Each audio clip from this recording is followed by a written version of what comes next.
Okay, we've had our Thor Freedom Elite 2026 Coleman edition 18D pop-up sky bunk camper now for around about 8 months. So just want to give you a quick update of how we're getting on with it. We absolutely love the vehicle. We've had great fun owning it, and really pleased with it. It's getting around 17.2 miles per gallon. The lifetime we've had it, it's done just over 7,000 miles now. So it's very economical for the size of the vehicle.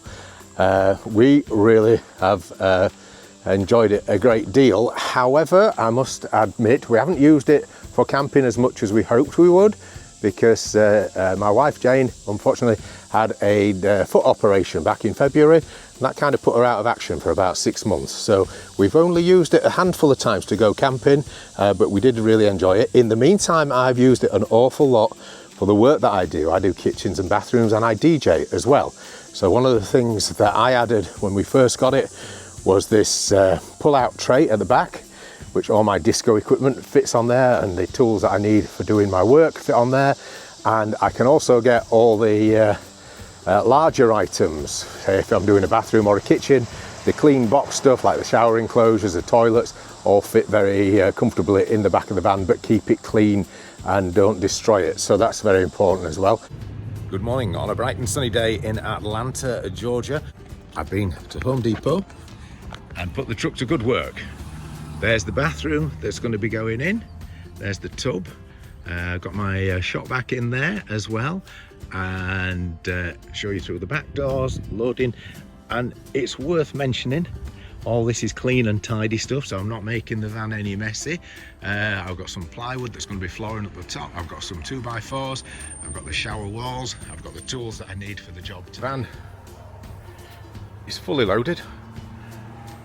That's base of a shower in the side, and in the back got all my tools. Got the shower walls on the top of the bed there.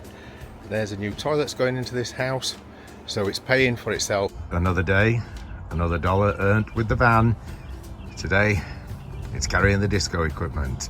One thing that we really enjoyed, and in the hot southern summers, it has a shower on the back here. So obviously great to use if you're camping somewhere. Hook up the shower hose down here, but I use it to rinse off after I've finished working, wherever I'm working for the day. Just bend the head over and wash the hair and just clean off any dust and dirt before getting in the vehicle. So that's really useful on a practical day-to-day basis. Yeah, so it's been earning its keep, which was part of the idea when we got the van, was that rather than having a pickup truck for business and a camper for leisure, this does both for us, and it's been an absolutely brilliant idea. We added the side steps, as you've seen as we're walking around, just to make it a bit easier to get in and out of. It is a bit of a step up to get in, and we've got some mosquito nets when we're out camping anywhere that we've got. I recently just bought these. We put some seat protectors on just to protect the seat, but I got some of these. This one's, I'm not getting any payment for the sponsorship here, but this one is by Seat Hoodie, and it's just like a fabric cover, like kind of beach towel material, just to protect the seats. And the idea is I've got 2 sets of those, so every week I'll just flip them out and stick them in the washer and just keep everything in pristine condition.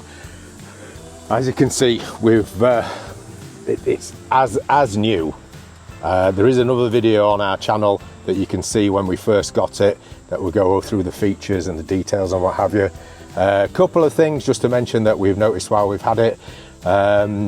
It's got a very nice feature that apparently came from the Rolls-Royce originally, that when you're turning the corner, the side lights here on the outside come on wherever you're turning, just to illuminate, these ones down here, just to illuminate the road in the direction that you're going. I thought it was a bit of a fault when I first noticed it, but the guy at the garage said that that's how it's meant to be. The other thing, we were going to do a funny video of, it does take a bit of effort to get this pop top up. So I'm 215 pounds and quite a strong guy, and I can just about get it up. Anybody any shorter or smaller might struggle. We have oiled the hinges, and that did make it a little bit easier. But yeah, putting the pop top up, I would try that. If you're going to buy one of these, make sure that you can physically get it up and bring it down. So you've got ladders that come with the vehicle. They're stowed away quite nicely out of the way. And then if you want to go up the ladders into the sky bunk, you will get a beautiful view out the front. You've got mosquito netting, it probably doesn't show up on the thing. But yeah, great, like I said, when it's very hot. At least you've got air flowing through. You've got vents on both sides, vents at the front. The sleeping mattress area is up to £300, and Jane loves sleeping up here. That's the one closed on that side, this one open on the other side, and it's getting warm already today, but with the vents open and down, there's a breeze blowing through here already. It's already quite pleasant. It does have, I don't know if I'll be able to, I might confuse the camera here, that it does have a, is he going to want to do it? He's thinking, what are you doing, what are you doing? So yeah, it has a skylight at the top there, which that, obviously you can see I've got it closed at the moment. That opens so you can have air coming through the top. Lift that up, I'll try to do that. And it's also got a mosquito cover on it as well, so you could have it open and no mosquitoes coming in. I'll just see if I can open that for you and show you. So there we go, that's it with it open, and it can slide across to have the mosquito net cover in it so nothing can get in. And yeah, as I say, when we were camping and it was very hot, we had this all open, fan going, and it was comfortable. It was comfortable, yeah, not unbearable at all. So yeah, that's upstairs. It's got some night lights. I'm trying to do this all I want. It's got some night lights. There you go. On both sides with the goosenecks. It's got some USB charging points. It's got some power points as well. On both sides, it's got some more USB. It's not short of outlets and charging points all around the vehicle. So I'm just going to step outside for a minute so you can see what it looks like with the vent up as well. On the inside, if you've not seen the other video, fridge is a great addition. Put the drinks in there. Obviously, when I'm working, I take a load of drinks with me, so that's great to have that on board. The sink, we haven't used it because why would we? You know, we're not living in this thing full time, so but it's great to have it just to wash things off. The bed at the back, fantastic and very comfortable. I'm about 5'10". These storage things are great. They're a little bit fiddly to get up and down. There's a sort of canvas bags and they collapse down. So I've taken one of them out just so I would sleep with my head at this side and not have that above my head if I wake up in the middle of the night. It's got LED lighting in the ceiling. As I say, there's another video where we go through all of the details in much more detail, if you pardon the repetition. Underneath here, I don't know if we showed this last time actually. Let me see if I can get this out. Underneath here, there is a toilet. Again, we've never used it. It's still all neatly wrapped up. But if you were ever caught short, you'd be able to use that and dispose of it to wherever. It's not plumbed in, so you just lift that out, use it and dispose of whatever in the proper manner afterwards. And so that's, pull that out of the way. That's great. I got a little bag to go between the seats for storing stuff. Some stuff on the back seats that I keep brochures and things and details for working in. The heater behind the seat was great in the winter time, and that pulls out and you can also lift it out and put it wherever you want in the cabin. It just lifts out. It's got a bit dusty now. There's a first. And a lot of people, let me spin it round, just have a little sit down here, Ted, here. Quite a few people made comments of it being particularly hot in the south. Of course it is. It's pushing 100 degrees sometimes, and we were at a place called Hard Labour State Park and about 2 weeks ago now, and it was a hot day. There's no kidding. Hot and humid. You can't escape it in the south. It is what it is.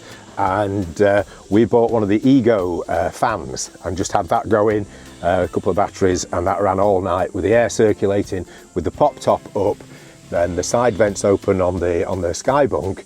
Then we didn't really have a problem. I'm not going to say it was cool, but after, you know, when we woke up in the middle of the night, the air was fresher, and it was good. We got a good night's sleep, so not the end of the world. There were other people there with campers with the air conditioning going all night long, and part of me says, if you want to live in air conditioning all the time, then you best just stay at home. It's camping, people. Get with the program and enjoy it. So yeah, just my own personal opinion on that one, but yeah, perfectly not horrendous, and that was pushing 100 degrees. We never intended to be in it when it's so hot. You know, we'll use it a lot in the fall and the winter time, but yeah, we wanted to get out there and just see what it was actually like. It doesn't have an air conditioning unit, but a couple of fans, and it's not the end of the world. So yeah, that's not it's been a big one that people have commented on, but I think for the saving that you have in the cost of this van to buy it, it's a luxury you can do without, and you can certainly survive.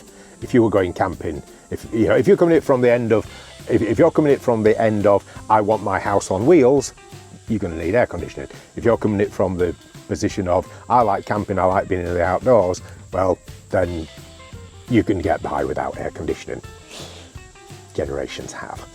So yeah, everything else has worked great. We've had no issues. It's had an oil change, had a couple of recall things that needed looking at, but they were taken care of by the local Ram dealer very easily. The other day I actually saw a basic white Ram van was $57,000 new. This on the forecourt was $85,000, all kitted out as it is. So I think it's still a bargain, and so you know, yes, it's a lot of money, I accept that, but it's still, I don't think you can get to 85,000 from a new van and a fit inside of everything done in the factory standard that this is. So we're really pleased with it so far, and really enjoying it, and it's really easy to drive, and lots of people have stopped us, and lots of people have made comments of how nice it looks, how comfortable it looks, how cool it looks on the inside. So yeah, highly delighted with our van thus far. If you've got any questions about it, then do feel free,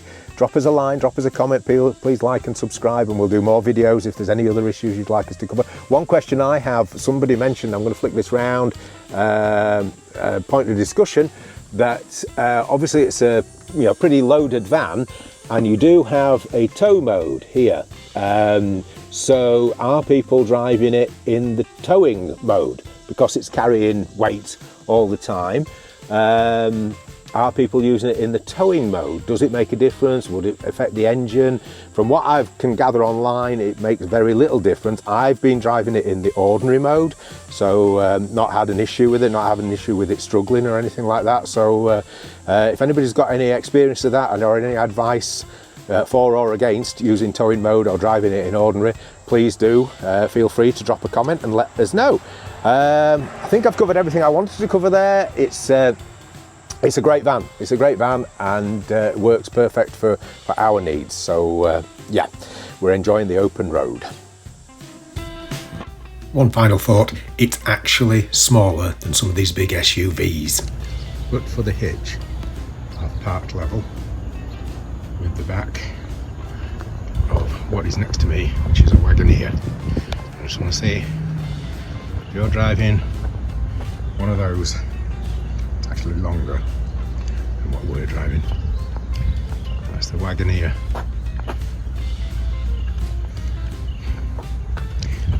Get your kids in and a couple of bags of shopping. Why would you not just get a van instead? Thanks for watching. Please do like, subscribe and share, and if you've got a moment, check out some more of our adventures, travels and things that we've got up to in some of these videos here, and hope to see you again soon. Take care.